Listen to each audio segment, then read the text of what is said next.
지난 8일 스티브 비건 미국 대북 특별대표가 한국과 일본의 핵무장 가능성을 언급했습니다. 같은 날 미국 의회 조사국 보고서에서도 한국과 일본이 핵무장 필요성을 느낄지 모른다고 했습니다. 이는 중국이나 북한처럼 핵무장한 이웃으로부터 위협과 협박에 직면하고 있기 때문이라고 말했습니다. 이 같은 발언의 가장 중요한 목표는 북한의 겨냥에 비핵화 협상으로 복귀하라는 메시지로 보고 있습니다.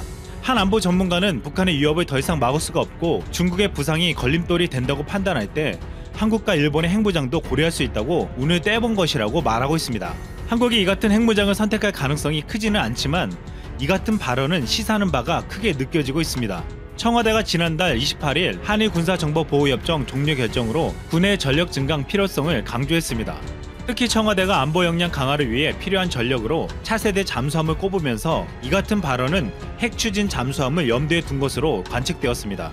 이미 우리 군은 송영무 국방부 장관 재임 시절에 해군 연구 용역을 통해 핵 추진 잠수함이 군사적으로 도입 필요성이 있다는 결론을 내렸습니다. 다만 지난해 남북화의 분위기가 조성되면서 수면 아래로 가라앉았다가 최근 일본의 경제 도발로 촉발된 지소미아 종료 등 한일 갈등과 중국과 러시아 등 주변국 위협의 증대 등으로 핵 추진 잠수함의 필요성이 다시 제기되고 있는 것입니다. 지난 2월 말 하노이 회담 북미 정상회담 결렬 이후 북미 간 비핵화 실무회담도 지연되는 가운데 북한은 대남 비난 수위를 올리고 있습니다. 지난 16일에는 북한은 평화 경제를 강조한 문 대통령의 8.15 경축사까지 트집 잡으며 정말 보기 드물게 뻔뻔스러운 사람이라고 비난했습니다. 또한 최근 보란듯이 미사일 발사 실험을 계속하고 있습니다. 북한이 협상과 대화에 응하지 않고 끝까지 핵 개발을 고집하며 중국도 이를 막지 않는다면 한국은 핵 추진 잠수함 개발은 물론 더 나아가 핵 미사일을 달 수 있는 핵 잠수함을 갖게 될 가능성도 있습니다. 현재 검토하고 있는 핵 추진 잠수함의 위력은 어느 정도인지 살펴보겠습니다. 원자로에서 생산된 에너지로 엔진을 돌리는 핵 추진 잠수함은 우라늄을 한번 넣으면 수년간 수중에서 작전이 가능합니다. 최소 2년에서 많게는 14년까지 핵연료 교체 시기가 올 때까지 무제한 잠항이 가능합니다. 디젤 잠수함은 최대 속력이 시속 28에서 30km인데 반해 최신 핵 잠수함은 45에서 66km 정도로 속도를 낼 수 있어 교전이나 추적에 훨씬 효과적입니다. 최대 추진력을 얻으면 어뢰와 거의 비슷한 속도까지 낼 수 있어 회피 기동에도 용이하다고 합니다. 아울러 디젤 잠수함에 비해 크기가 큰 핵 잠수함은 미사일 발사관이나 어뢰관 수도 많아 공격 성능이 뛰어납니다. 핵 잠수함은 현재 미국, 영국, 프랑스, 러시아, 중국, 최근 인도까지 6개국 정도만 보유하고 있습니다. 여러 나라가 핵 잠수함을 보유하려고 했지만 국제적인 시선과 운영 인원, 기술, 비용 등 해결해야 할 점들이 많았습니다. 때문에 일본과 독일처럼 잠수함 강국으로 알려진 나라들도 원자력 잠수함을 보유하고 있지 않습니다. 한국이 그동안 핵 추진 잠수함을 보유하지 못한 이유는 핵 비확산을 정책 기조로 한 미국의 반대 때문이었습니다. 그러나 최근 북한의 핵 미사일 도발이 고도화되면서 트럼프는 한국의 미사일 탄도 중량과 사거리 제한을 풀어주고 핵 추진 잠수함을 허가했습니다. 특히 북한이 개발 중인 잠수함 발사 탄도 미사일 SABM에 대응하기 위해선 오랫동안 수중에서 매복할 수 있고 속도도 빠른 핵 추진 잠수함이 필요하기 때문입니다. 일본은 한국이 핵 추진 잠수함을 갖겠다고 하자 한국이 서태평양에서 일본을 미사일 공격할 수 있는 능력을 가지게 된다며 두려워하는 모습을 보였습니다. 우리가 핵 추진 잠수함을 도입하려는 가장 큰 이유는 북한이 전략 핵무기를 실은 잠수함을 남쪽으로 보내서 후방에서 공격하는 것을 상시적으로 감시하기 위해서입니다. 최근 북한이 함경남도 신포시 마양도에서 핵 추진 잠수함 개발을 추진 중인 것으로 알려져 우리를 위협하고 있습니다. 북한이 이 신형 잠수함을 시점 배치할 경우 북한은 초강대국이나 보유한 3대 핵 전력 중에서 2개나 보유하게 되는 것입니다.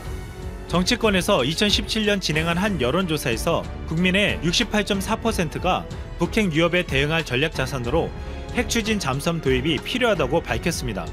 북한뿐만 아니라 일본과 중국도 오래전부터 군사력 강화에 나서고 있습니다. 일본은 핵 추진 잠수함은 없지만 F-35 전투기를 100대 이상 구매하며 항공모함을 만들겠다고 하고 있습니다. 중국은 이미 핵 추진 잠수함을 보유하고 있는데 이는 사거리 8,000km로 서태평양에서 미국 본토까지 타격이 가능하다고 알려져 있습니다. 최근에 호주는 우리나라 국방 예상 1년치에 맞먹는 40조 원을 들여 프랑스의 어택급 잠수함 건조 사업을 체결하기도 했는데 남중국해를 잠식하며 내려오는 중국의 위협에 대응하기 위해서였습니다. 한국을 둘러싼 주변국의 위협은 날이 갈수록 커져가고 있습니다. 핵 추진 잠수함을 이미 가지고 있는 중국은 군사력을 강화시켜 확장하려 하고 있고, 북한은 핵무기 개발을 아직도 포기하지 않고 대화에도 진전 없이 난항을 겪고 있습니다. 일본도 전투기들을 사들이며 항공모함을 만들어 군사력 강화에 나서고 있습니다. 우리도 주변국의 위협에 대응하기 위해서는 핵추진 잠수함을 도입해 그들의 위협에 대응해야 한다는 말이 설득력을 얻고 있습니다. 지금 비건 미 국무부 부장관이 한반도를 방문했고, 우리 외교부 인사들과 연달아 회담을 하고, 그리고 이제 일본에 또 연이어서 가게 되는데, 이런 비건의 방문에 지금해서 지금 북한과 굉장히 좋은 분위기가 형성되지 않을까라는 그런 관측들이 있던데, 저는 완전히 반대되는 생각, 그리고 분석, 그리고 그 정황들이 여러 군데 보이고 있습니다. 자, 이런 가운데 레짐 체인지의 전주곡입니다. CIA가 대거 움직이고 있습니다. 도대체 왜 이러고 있는 것인지, 무엇 때문인지, 또 이런 정황들, 그리고 제가 비건에 대해서 지금 전혀 다른 해석을 하고 있는 저는 왜 그런 다른 해석을 하는지 제가 판단한 여러 정황들 알려드리도록 하겠습니다. 비건 부장관이 한국에 온 날 한국의 국방부 장관 정경두 장관과 주한미군 사령관 에이브람스 장군이 긴급 회동을 했습니다. 우리 국방부 청사로 에이브람스 장군이 찾아와서 이야기를 나눴다고 하는데, 자, 연합뉴스가 보도했죠. 8일 정부 소식통에 따르면 정경두 국방부 장관과 로버트 에이브람스 주한미군 사령관이 지난 7일 국방부 청사에서 회동을 가졌으며, 이 회동은 일정이 없던 비공개 회동으로 어떤 논의가 이루어졌는지 알려지지 않았다 라고 보도를 하면서 연합뉴스는 그 말미에 이 여름에 있을 또는 하반기에 있을 한미 연합훈련에 대한 그런 일정 관련한 논의였지 않을까라는 그런 분석을 했는데, 저는 전혀 다른 생각입니다. 그 훈련 관련한 일정 논의하기 위해서 오비 이락으로 마침 오늘 국무부 부장관이 오는데, 그날 아침에 지금 에이브람스 장관이 찾아와서 직접, 주한미군 사령관이 직접 찾아와서 정경두 장관과 훈련할까 말까, 한다면 어떻게 할까, 이걸 논의한다고요? 그러면 그 밑에 3스타 참모들 뭐하러 있습니까? 자기가 다 하지. 절대 그러지 않습니다. 그래서 저는 그 한미연합훈련 때문에 논의하러 왔다라는 것은 저는 전혀 동의할 수 없고, 에이브람스 장군이, 즉 주한미군 사령관이 뭔가 통보하러 온 것은 아닌가, 아니면 중요한 협조를 요구하러 온 것은 아닌가 라고 그렇게 생각을 하는 것이죠. 그러지 않고서 직접 이렇게 장관실에 왜 찾아오겠습니까? 그래서 그러면 뭘 통보할 것이고, 어떤 중요한 작전을, 협조를 요청할 것인지 지금부터 한번 보겠습니다. 자, 그런데 이 한미 이제 외교부 차관, 그러니까 부장관과 이제 우리 차관이 회담을 했죠. 그리고 아주 장밋빛 전망들이 막 나오고 있는 와중에 미국에서는 갑자기 이런 보도가 나와서 지금 우리 언론들이 엄청 시끄러워졌죠. 바로 핵개발, 핵무기 생산 정황 문제예요. 프레딜랩스 위성이 촬영해 미들베리 국제문제연구소가 분석한 결과 평양 인근 원로리에 새로운 핵 관련 시설이 발견되었으며, 이곳은 핵탄두 제조 시설로 추정된다. 이곳은 핵시설이라고 볼 수 있는 모든 특징을 가지고 있는데, 보안 경계선과 부지 내 사택, 지하시설, 비공개 지도부 방문 기념물 등이 그것이다. 이 시설에서 가장 주목할 만한 것은 차량과 컨테이너 등의 차량의 통행인데, 이곳은 지난 2018년 싱가포르 회담부터 2019년 판문점 회담 때도 활동이 계속 식별됐으며, 이는 북한이 회담 기간 중에도 핵탄두나 부품을 계속 제조하고 있었다는 것을 의미한다 라는 거예요. 자, 이 말은 뭐냐, 니들 지금 우리하고 그 1차 회담, 2차 회담, 그 1차 싱가포르 회담, 2차 하노이 회담의 실패를 트럼프 대통령의 책임으로 지금 김정은이가 몰아붙이고 있는데, 니들 그거 할 때도 지금 이거 여기서 계속 핵무기 생산하고 있었잖아. 지금 그 이야기인 것이죠. 그러면은 미들베리 국제문제연구소, 여기가 도대체 이 원로리를 어떻게 알고 하필 비건 부장관이 한국에 온 날 이걸 왜 공개를 했을까요? 저는 국무부가 또는 CIA가 이것을 미들베리 국제문제연구소에 자료를 다 주고 흘린 게 아니냐. 그래서 미들베리 국제문제연구소라는 마우스를 통해서 대신 발표를 한 게 아니냐라고 생각합니다. 원래 다 그런 거 아닙니까? 이걸 어떻게 액면 그대로 받아들이겠습니까? 자, 그랬더니 우리 지금 언론들 뭐 북한에 대해서 굉장히 좋은 감정을 가지고 있는 언론 또는 전문가들도 이렇게 분석하죠. 아니, 여기는 지금 주택가 밀집 지역 인근이고, 그리고 이 옆에는 생수 공장이 있는데 미치지 않고서야 생수 공장 옆에서 핵무기를 만드냐라고, 그래서 여기는 핵무기 공장 아니다 이렇게 주장하죠. 첫째, 북한 김정은이가 미치지 않았다는 그 가정이 좀 틀린 거예요. 얘는 미친 자기 때문에 그렇게 하는 겁니다. 둘째, 그러니까 그 인민들의 건강 이런 거 자기가 전혀 고려할 바가 아니죠. 둘째, 진짜로 이런 중요 시설을 은닉하려면 주택가, 그리고 이 생수공장 옆에는 이렇게 들어서지 않아 라고 하는 그런 것들을 일부러 그 사이에 숨어 있는 것이죠. 그래서 이 핵무기 생산 공장을 은폐하기 위해서 일부러 생수시설을 그 옆에다가 만들었을 수도 있어요. 충분히 그럴 수 있지 않습니까? 자, 이것은 그냥 뭐 어떤 상식선에서 일이고, 자, 그럼 이 미들베리 국제문제연구소가 위성 사진을 통해서 분석을 했다, 오랫동안 분석했다, 이렇게 이제 발표를 했는데, 그 분석을 할 때 어떻게 했냐?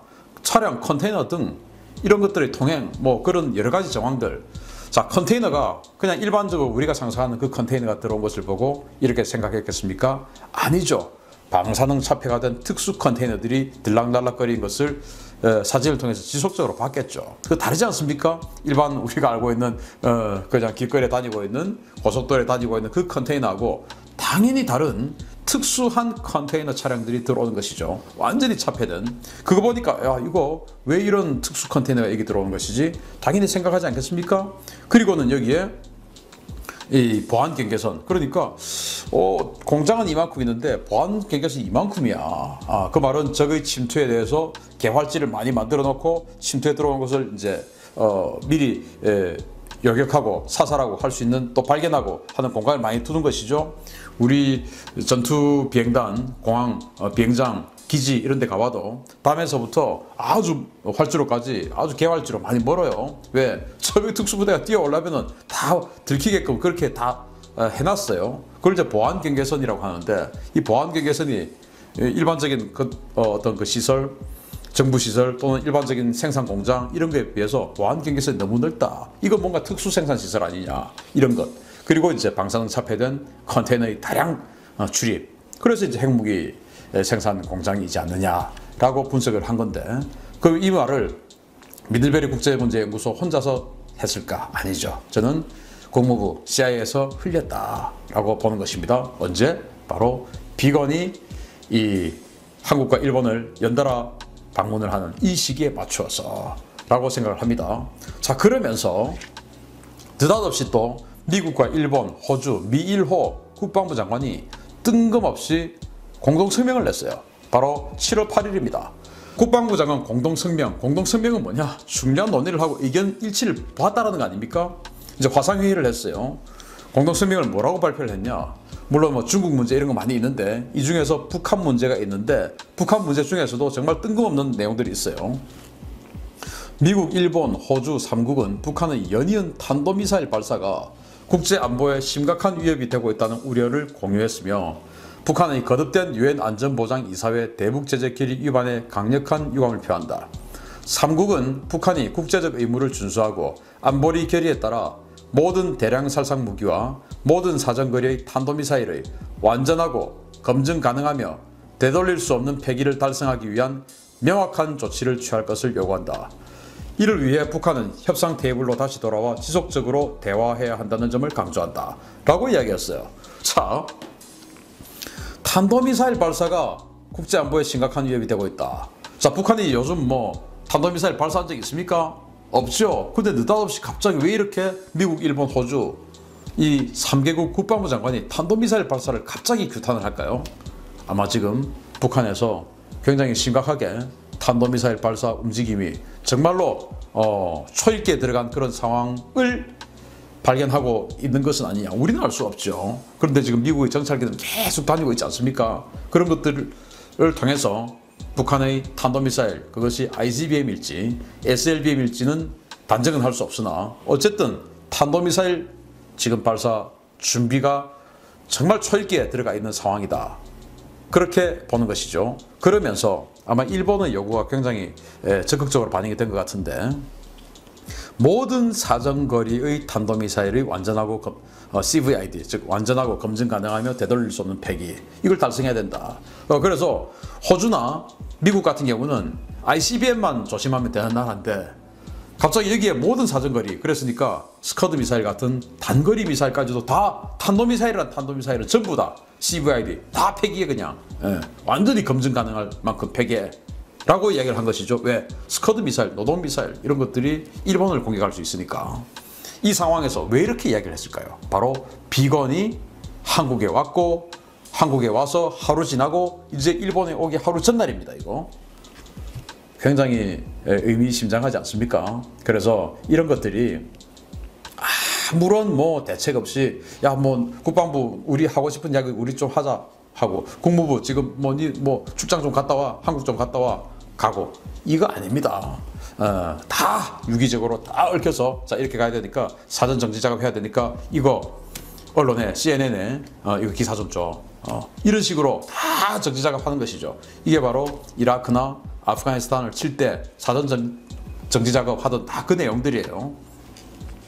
이런 와중에 이런 수상한 8일날 미국, 일본, 호주 국방부 장관이 갑자기 북한에 대한 규탄, 특히 탄도미사일에 대한 규탄을 성명을 발표한 그날 이상한 수송기가 일본에 2대 나왔어요. 이겁니다. 여러분들 이 비행기는 처음 보시죠.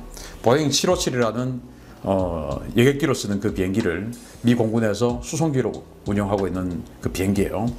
2020년 7월 8일 오후 4시 38분과 42분 4분에 걸쳐서 2대가 4분 간격으로 탁탁 착륙을